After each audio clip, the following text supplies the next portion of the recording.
اللہ تعالیٰ نے قرآن مجید فرقان حمید میں ارشاد فرمایا ہے کہ فَاسْأَلُوا أَهْلَ الذِّكْرِ إِن كُنتُمْ لَا تَعْلَمُونَ۔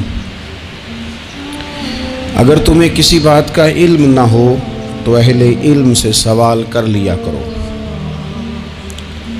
اہل ذکر سے پوچھ لیا کرو۔ سوال کرنا بڑا اچھا عمل ہے، لیکن سوال صرف ضرورت کے وقت اس سوال کو پوچھا جائے جس سے جہالت ختم ہو، انسان کے علم میں اضافہ ہو، اپنے شعور کو بلند کر کے مسئلے کو سیکھ کر پھر بندہ اس پر عمل کرنا شروع کر دے۔ نبی پاک صلی اللہ تعالیٰ علیہ وسلم کے صحابہ حضور سے سوالات کرتے تھے۔ امت کو اجازت دی گئی ہے کہ وہ اپنے علماء سے، اہل علم سے، ذی شعور لوگوں سے مشاورت کرے، اور جس چیز کا علم نہیں ہے وہ اس شعبے کے ماہر سے جا کر اس کے متعلقہ وہ رائے لے۔ مفتی بھی ہو، جید قسم کا عالم ہو، کتاب و سنت پر، سیرت پر، تصوف پر اس کی پوری دسترس بھی ہو، تو پھر بھی اسے حکم ہے کہ اگر وہ بیمار ہے تو وہ ڈاکٹر سے رجوع کرے، اس سے وہ سوال پوچھے، اپنی تسلی کرے اور اپنے حفظان صحت کے اصولوں کے مطابق وقت گزارے، لیکن وہ ضرورت کا، بے تکا نہیں، غلط نہیں، بحث کے لیے نہیں۔ نبی پاک صلی اللہ تعالیٰ علیہ وسلم نے اس کی حوصلہ افزائی ان الفاظ کے ساتھ فرمائی ہے جو ابو داؤد شریف میں موجود ہیں۔ حضور علیہ الصلوۃ والسلام نے فرمایا کہ جہالت سے نجات حاصل کرنے کا ذریعہ سوال ہے۔ سوال پوچھو تاکہ تمہاری جہالت دور ہو جائے، لیکن اس کے کچھ قاعدے، کچھ ضابطے، کچھ اصول ہیں۔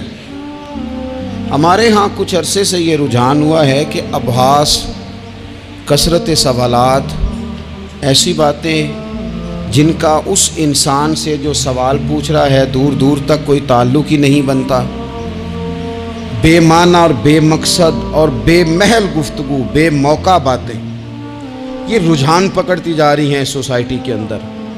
ہر شخص کو تجزیہ نگار بنا دیا گیا ہے، ہر شخص کو عالم بنا دیا گیا ہے، ہر شخص کو ڈاکٹر ڈکلیئر کر دیا گیا ہے، ہر بندہ اپنی مرضی کی رائے دے رہا ہے۔ اس کا نقصان یہ ہوا ہے کہ ملک تیزی سے غیر مستحکم ہوتا چلا جا رہا ہے۔ بگڑتے، بکھرتے، ٹوٹتے خیالات، بہت زیادہ جب باتیں ہونے لگ جاتی ہیں، بہت زیادہ جب بحثیں ہونے لگ جاتی ہیں تو وہ نفرتوں کو جنم دیتی ہیں، وہ اذیت کا باعث بنتی ہیں۔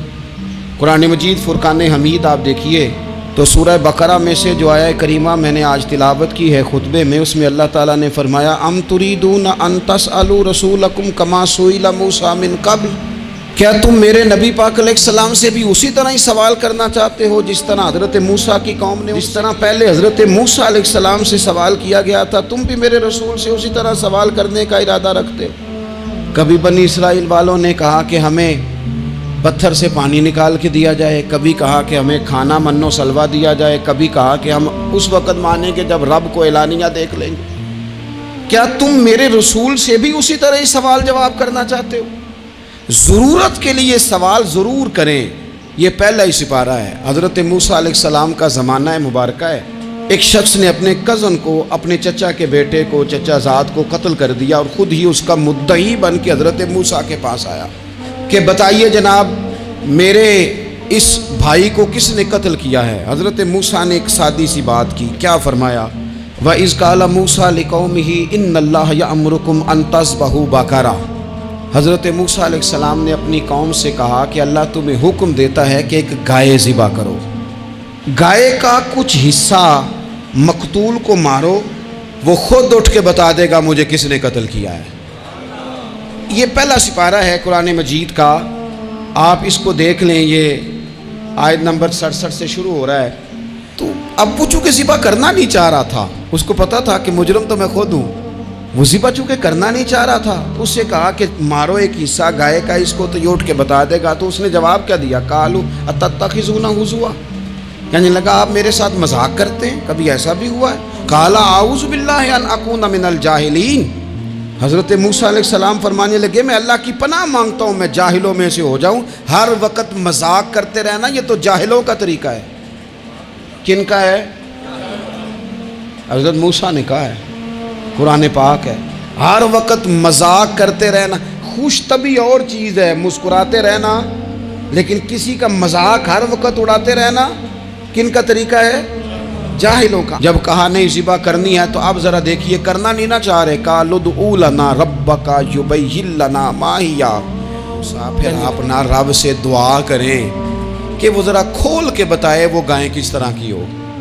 ارادہ نہیں نا ذبح کرنے کا، آپ دعا کریں. قال انہ یقول انہا بقرۃ لا فارض ولا بکر.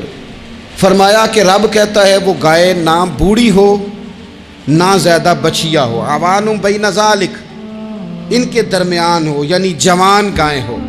فافعلوا ما تؤمرون، کرو جس کا تمہیں حکم دیا جا رہا ہے. قالوا ادع لنا ربک یبین لنا ما لونھا.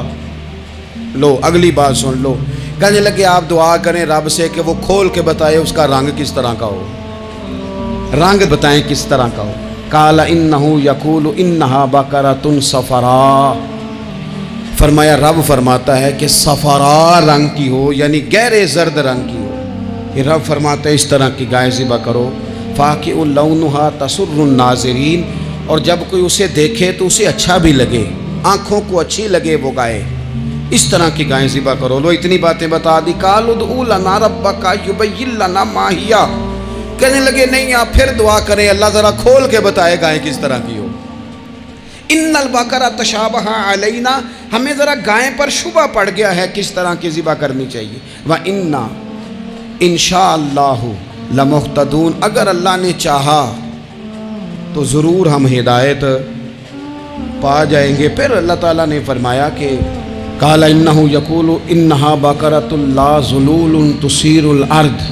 گائیں اس طرح کی ہو کہ وہ کبھی کھیتی میں نہ چلائی گئی ہو، یعنی اس کو کبھی کام نہ اس سے لیا گیا ہو. بیل کو لوگ لگاتے تھے نا، جو کام آج ٹریکٹر سے لیا جاتا ہے وہ گائے بیل سے لیا جاتا تھا. تو وہ کھیتی باڑی کے کام نہ اس کو لگایا گیا ہو. ولا تسقی الحرث، اور نہ اس سے پانی نکالا گیا ہو، نہ کھیت چلانے ہل چلانے میں لگائی گئی ہو. اور وہ جو کنواں ہوتا تھا جس کے گرد گائیں گھومتی تھی، تو کہا وہ بھی کام اس نے نہ کیا ہو. گائے نے مسلمۃ لا شیۃ فیہا، وہ ہر عیب سے پاک ہونی چاہیے. قالوا الآن جئت بالحق، اب کہنے لگے اب آپ صحیح بات لے کے آئے، اب سوال ختم ہو گئے نا. کہنے لگے اب آپ بات فذبحوہا، انہوں نے ذبح کر دی. وما کادوا یفعلون، پر ایسا کرتے نظر آتے، لگتا نہیں تھا کریں گے ذبح پر ذبح. اچھا یہ گائیں پھر ملی کیسے؟ امام خازن کہتے ہیں کہ ایک نیک آدمی تھا، تو اس کا آخری وقت آ گیا تو اس کے پاس جو کل جمع پونجی تھی وہ ایک بچیا تھی، گائیں کی بچیا ویڑی، اس کے پاس وہ ایک بچیا تھی صرف. تو اس نے اس طرح کیا کہ اس کی گردن پر ایک مہر لگائی، اللہ کے نام پر بطور امانت اس نے اس کو جنگل میں چھوڑا. کہ یا چھوٹا ہے، اس کی حفاظت کرنا اور میرے بیٹے کو پہنچا دینا. بچہ بالغ ہو گیا. اس کی ماں نے کہا بیٹا جو امانتیں رب کے پاس رکھوائی جائیں نا ان میں خیانتیں نہیں ہوا کرتی، جا کے جنگل میں آواز دے تیری گائے واپس آ جائے گی. اس نے جا کے جنگل میں آواز دی کہ وہ جو میرے باپ نے امانت رکھوائی تھی وہ کدھر ہے. وہ نشان لگی ہوئی گائیں دوڑتی ہوئی اس کے پاس آئی. واللہ خیر الرازقین، جب رب بندوبست کرے، جب اللہ بندوبست کرے تو پھر معاملہ اور ہوتا ہے. وہ گائے آ گئی. اب اس نے کیا کیا اس نوجوان نے کہ وہ گائے گھر لایا، ماں سے آ کے کہا کہ اماں یہ تو اللہ نے فضل کر دیا. ماں کہنے لگی پتر حالات ہمارے خراب ہیں، منڈی میں لے جا اسے بیچ دے، لیکن سودا میری مرضی کے بغیر طے نہ کرنا. کس کی مرضی کے بغیر؟ کس کی؟ اماں کی مرضی. اور سنو یار، تھے کچھ لوگ جن کو لوگوں نے تانے بھی دیے کہ تم ماں کے پیچھے لگ گیا ہے، لوگوں نے بڑا کچھ کہا، پر جو ماں کی مرضی پہ لگیں ناکام نہیں ہوتے زندگی میں. یہ دیکھو ماں کی مرضی پہ لگا. اس کی قیمت کتنی تھی گائے کی؟ بڑی مہنگی تھی، پر 3 دینار کی تھی. منڈی میں لے گیا 3 دینار اس کی قیمت لگ گئی. تو ماں نے کہا تھا میری مرضی کے بغیر سودا نہ کرنا. اب بچے تو نہیں نا مانتے، اماں کو کیا پتا باہر بزنس کیا ہے، لین دین کیا ہے. پر ماں نے کہا تھا میری مرضی، بندہ دے رہا ہے اسے 3 دینار، اس نے کہا جی میں نے طے تب کرنا ہے، ڈن تب کرنا ہے، پہلے اماں سے پوچھنا ہے۔ گھر جا کے اماں سے پوچھا، اماں کہنے لگی دے دے۔ واپس آیا تو اس نے کہا کہ میں 6 دینار دیتا ہوں پر میری شرط ہے، ماں سے نہیں پوچھنا۔ اس نے کہا تو 12 بھی دے، ڈن تب بھی ہونا ہے جب اماں نے کہنا ہے۔ وہ جب اس طرح کی اس نے گفتگو کی، واپس اپنی والدہ کے پاس گئے، کہنے لگے اماں سمجھ نہیں آتی، 3 دینار کی گائیں بندہ 12 میں خریدنے کو تیار ہے، شرط لگاتا ہے کہ اماں سے نہیں پوچھنا۔ تو والدہ کہنے لگی پتر پہلے اس سے جا کے پوچھ کیا وہ ہے کون، یہ کوئی روحانی معاملہ ہے، کوئی غیبی مدد ہے، پوچھ۔ اس سے جا کے پوچھا تو وہ کہنے لگا میں تو فرشتہ ہوں اللہ کا، تو نے گائیں بیچنی نہیں، اس لیے کہ تیرا باپ بھی نیک ہے، تیری ماں بھی نیک ہے، رب تیرے رزق میں برکت پیدا فرمانا چاہتا ہے، ماں باپ نیک ہونا رزق میں برکت ہو جاتی ہے، ماں باپ نیک ہو، صالحیت کا اثر پہنچتا ہے بچوں تک، رزق حلال کما کے لانے والے ہوں تو گھر میں برکت ہوتی ہے۔ جا کے کہا کہ تیرے ماں باپ نیک تھے، اسے نہ بیچنا گائے کو، تو کیا کریں؟ کہنے لگے بنی اسرائیل والے سوال کر کر کے خود مشکل میں آ گئے۔ اب وہ ایسی گائے جو جوان بھی ہو، یہاں تو ہر غریب آدمی اپنی گائیں یہاں لگا دیتا ہے، کھیتی باڑی میں یہاں لگا دیتا ہے، کنویں میں پانی نکالنے میں تو یہاں تو ہر ایک کی گائیں، تو ایسی گائیں جس کا رنگ بھی اتنا پیارا ہو، زیادہ بوڑھی زیادہ بچی بھی نہ ہو، اور ابھی تک کھیت میں بھی نہ لگی ہو، وہ سوائے تیرے کہیں نہیں ہے۔ اس نے کہا چل پھر مہربانی کر بتا میں کتنے کو دوں گائیں، اگر وہ آ جائیں تو کتنے کو بیچنی ہے؟ اسے کہنا کوئی نہیں، ریٹ تو زیادہ کرنا ہی نہیں، ان سے کہنا گائے کے اندر سے گوشت نکال دیں اور جتنا گوشت ہے اتنے پیسے بھر دیں، اس کی کھلڑی بھر دیں۔ اب وہ بنی اسرائیل والے ڈھونڈتے پہنچ گئے، کہا جناب گائیں 3 دینار کی 6 لے لو۔ اس نے کہا نہ بھائی، ذبح کروں گا، گوشت نکالوں گا، جتنا وزن گوشت کا اتنے پیسے بھرو گے کھال میں تو پھر گائے تمہیں ملے گی۔ اب مجبور تھے، کیا کرتے؟ ابن کثیر حدیث لائے ہیں، امام سیوطی نے در منصور میں بھی لکھی ہے، نبی پاک صلی اللہ علیہ وسلم نے فرمایا سنو جوانوں اور اسے دل کی تختی پہ لکھو، نبی پاک علیہ السلام نے فرمایا اگر بنی اسرائیل والے زیادہ سوال نہ کرتے تو اتنی مشکل کا شکار نہ ہوتے۔ انہوں نے سوال اتنے کیے کہ چارہ نہیں ہے اب ان کے لیے، چارہ نہیں ہے اب ان کے لیے کہ یہ ادھر ادھر جا سکے، مجبوری بن گئی، یہی گائے خریدنی ہے، یہی لے جانی ہے۔ اب اتنا سارا مال جمع کر کے وہ گائے خریدی، ذبح کی، تو مقتول کو جب اس کا ایک حصہ مارا تو اس نے اٹھ کے کہہ دیا یہ جو مدعی بنا ہوا ہے نا، یہی تو میرا قاتل ہے، یہی تو میرا قاتل ہے، یہی تو ہے جس نے یہ سارا کام کیا ہے۔ تو زیادہ سوالات کرنا، بہت زیادہ سوالات کرنا، ہر وقت بحث میں رہنا، نبی پاک صلی اللہ تعالی علیہ وسلم نے منع فرمایا، اور علیہ الصلوۃ والسلام نے فرمایا یاد رکھو 3 چیزوں سے ہمیشہ بچو، بخاری مسلم میں موجود ہے۔ ایک تو فرمایا کثرت کیلو کال سے بچو، زیادہ بحثیں نہ کرو، اور دوسرا حضور علیہ الصلوۃ والسلام نے فرمایا مال کو ضائع کرنے سے بچو، اور تیسرا فرمایا زیادہ سوال نہ کیا کرو، زیادہ سوال نہ کیا کرو۔ ایک مقام پہ نبی پاک علیہ السلام نے فرمایا حج فرض ہے، ایک صاحب نے اٹھ کے پوچھا حضور ہر سال؟ حضور خاموش ہو گئے۔ پھر پوچھا حضور ہر سال؟ سرکار خاموش ہو گئے۔ تیسری بار پھر پوچھا حضور ہر سال؟ نبی پاک علیہ السلام نے فرمایا زیادہ سوال نہ کیا کرو، میرے منہ سے نکل جاتا نا ہر سال فرض ہے تو رب نے ہر سال فرض کر دینا تھا، تمہارے لیے مشکل ہوتی۔ اور فرمایا جس چیز کے لیے میں تمہیں حکم دوں وہ کر دیا کرو، اور جس چیز میں تمہیں آزاد کر دوں اس میں آزاد ہو جایا کرو، زیادہ باریکیوں میں نہ جایا کرو۔ جن لوگوں نے بھی باریک بن کے چیزیں ڈسکس کرنی چاہی نا، الجھ گئے، تنگ آ گئے، اور جو کسی ایک دروازے کے فقیر تھے، ایک دروازے کے فقیر تھے، ایک دروازے کے فقیر تھے، کسی ایک راہ سے خیرات لیتے تھے، زیادہ الجھاؤ نہیں پیدا کیا انہوں نے۔ میں کہہ چکا ہوں علم حاصل کرنے کے لیے سوال ضرور کریں، لیکن بحث کے لیے اور الجھاؤ پیدا کرنے کے لیے، نئی سے نئی راہ تلاش کرنے کے لیے یہ بات درست نہیں ہے، بلکہ بخاری مسلم میں ایک حدیث ہے جس کو پڑھ کے انسان بار بار سوچنے پہ مجبور ہو جاتا ہے کہ اس طرح بھی ہوتا ہے۔ حضرت انس بن مالک رضی اللہ تعالیٰ عنہ ارشاد فرماتے ہیں ہم سب حضور کی بارگاہ میں بیٹھے تھے، بخاری مسلم ہے، نبی پاک علیہ السلام تشریف فرما تھے، حضور کی عادت مبارکہ تھی جہاں موقع آیا حضور بیٹھ گئے، حضور زمین پہ جلوہ فراز تھے، صحابہ کرام نے سوال پوچھنے شروع کیے،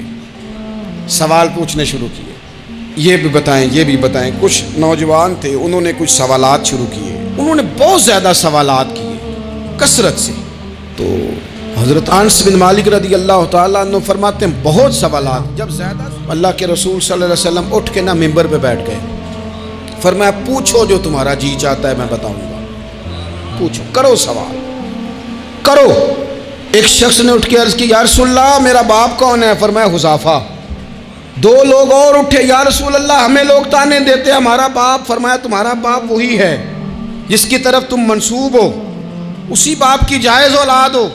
ایک بندہ اور اٹھا، اس کا لہجہ بھی کچھ اس طرح کا تھا، کہنے لگا حضور میں جنت میں جاؤں گا کہ جہنم میں؟ کئی دفعہ چیزیں راز میں رہیں تو وہ ٹھیک رہتی ہیں، لیکن جن کو راز کھولنے کا شوق ہو ان کے اپنے بھی کھل جایا کرتے ہیں، ان کے کھل جاتے ہیں، پھر وہ تکلیف میں آتے ہیں۔ یاد رکھیں حضور میں جنت میں جاؤں گا کہ جہنم میں؟ حضرت انس بن مالک کہتے ہیں کریم بولے، مور لگنے لگی، ہم کانپنے لگے، حضور نے فرمایا تو جہنم میں جائے گا، دوزخی ہے تو۔ بس جب وہ سناٹا چھا گیا، اب ڈر تھا کہ کچھ اور باتیں نہ، یہ کثرت سوالات کی وجہ سے حضور ناراض ہو گئے۔ کہتے ہیں فٹافٹ حضرت عمر اٹھے، فٹافٹ، اور کوئی معافی نہیں مانگی، کوئی بات نہیں کی، جناب عمر تھے نا، آئے عمر تیرے جملوں پہ مر جاؤں، ان راہوں پہ قربان جہاں سے عمر چلتے تھے، ہر حکمران تیری بات کرتا ہے پر عمر تیرے ایک ایک فیصلے پہ میری اولاد قربان۔ ایسا بھی شخص کوئی پلٹ کے دنیا میں آئے گا جیسا خطاب کے گھر عمر پیدا ہوا۔ حضرت فاروق اعظم اٹھے، یوں ہاتھ باندھے، رو پڑے، کہنے لگے نہ حضور نہ، رضیت باللہ ربا وبالاسلام دینا وبسیدنا ومولانا محمدا نبیا ورسولا۔ حضور ہم بڑے راضی ہیں کہ اللہ ہمارا رب ہے، سونیا بڑے راضی ہیں کہ دین ہمارا اسلام ہے، یا رسول اللہ ہم بڑے راضی ہیں کہ اللہ نے آپ کو ہمارا نبی بنا کے بھیجا ہے۔ حضور بڑے یوں ہاتھ باندھے، نہ ساڈا بولیا چولیا معاف کری، غلطی ہو گئی حضور جوانوں سے، نہیں ایسا حضور نہ، اس سے زیادہ کوئی پردہ نہ کھول جائے کہ رضیت باللہ ربا وبالاسلام دینا وبسیدنا ومولانا محمد النبی۔ وہ ضرورت کے لیے سوال ضرور پوچھا جائے، حضور پسند کرتے تھے، لیکن بحث میں الجھ جانا، ہر وقت دین کو تختہ مشق بنا لینا، ہر وقت میرا دل تڑپتا ہے، کبھی کبھی سوچتا ہوں یہ میرے نبی پاک کا دین ہے، کیا یہ صرف دنیا میں بحث کے لیے آیا ہے؟ جس کو 4 لفظ آئے اس نے میرے حضور کے دین کو ذریعہ بحث بنا لیا، صبح بھی بحثیں، شام بھی بحثیں۔ کریم محبوب علیہ الصلوۃ والسلام نے جو طائف میں روڑے کھائے تھے وہ اس لیے کہ امت بیٹھ کے بحثیں کرے، اس لیے امام علی مقام نے سارا گھرانہ کربلا میں دے دیا کہ تم بحثیں کرو۔ عمل کب کریں گے؟ کرو بحث، صبح بھی کرو، ہر بندہ کرے، مولوی بھی کرے، مفتی بھی کرے، مناظر بھی کرے، اور چلو علماء تو کبھی اعلاء کلمت الحق کے لیے کوئی گفتگو کر بھی لیں، ہر چوک چراہے میں بحث، ہر جگہ مناظرہ، خدا را بلا ضرورت تو چھوڑ دیں، بلا وجہ تو چھوڑ دیں، کبھی تو مان کر چلنے کا مزاج بنا لیں، کبھی تو قبول کر لیں۔ یا رسول اللہ رضیت باللہ ربا وبالاسلام دینا وبسیدنا ومولانا محمد نبی ورسولا۔ حضور بڑے راضی ہیں کہ اللہ ہمارا رب ہے، اسلام ہمارا دین ہے، آپ ہمارے نبی ہیں، حضور ہم بڑے ہی راضی ہیں، ہم پر کرم نوازی ہو جائے۔ تو حضور نے فرمایا عمر بیٹھ جا، اللہ تیرے اوپر رحم فرمائے، عمر بیٹھ جانا، رب تیرے اوپر رحم فرمائے، رب نے تجھے ہی توفیق دی ہے، یہ تجھے توفیق ملی ہے۔ تو اتنی زیادہ بحثیں، میں کبھی کبھی کچھ سوالوں کے جواب دینے کو جی نہیں نہ چاہتا، آپ جو سوال کر رہے ہیں وہ پتہ ہے حضور کے ایک عظیم صحابی کے بارے میں کر رہے ہیں، آپ ان پر بحث کرنا چاہتے ہیں، آپ ان کو تختہ مشق بنانا چاہتے ہیں؟ جی نہیں کرتا، وہ ہستی اونچی ہے، نہ بھائی نہ، دل نہیں مانتا، خیال نہیں پیدا ہوتا۔ ہم تو ان بزرگوں کے ماننے والے ہیں جو حضور کی ازواج کا اور چاروں بیٹیوں کا نام لیتے تھے تو وضو کر کے لیتے تھے، وہ تو باتیں کرتے تھے تو ڈر ڈر کے کرتے تھے، کہتے تھے توبہ توبہ توبہ۔ ہم کہاں اور وہ لوگ کہاں؟ لیکن آج ہر آدمی کو بحث کا شوق آیا ہے، ہر شخص ہے جو کہتا ہے مجھے بھی 3 باتیں آتی ہیں، میں بھی تھوڑا سا مفتی ہوں، میری بھی سن لو۔ اپنی زندگی میں اتنا دروازہ بحث کا نہ کھولیں، اتنا الجھاؤ نہ پیدا کریں، اور ایسے بے جا لا یعنی اور بے مقصد سوالات سے اپنے آپ کو بچائیں جن میں انسان پڑھے تو اس کے لیے الجھاؤ بڑھ جائے۔ بعض سوالات ایسے بھی حضور سے کیے گئے کہ سرکار نے ان پر سخت ناراضگی کا اظہار فرمایا، فرمایا اس سوال کی کیا حاجت؟ تو میں آپ سے گزارش کروں گا سیکھنے کے لیے مسئلہ ضرور پوچھیں، سیکھنے کے لیے۔ اب بہت ساری ایسی چیزیں ہیں جن کا قبر میں ہم سے کوئی سوال نہیں ہوگا، لیکن صبح شام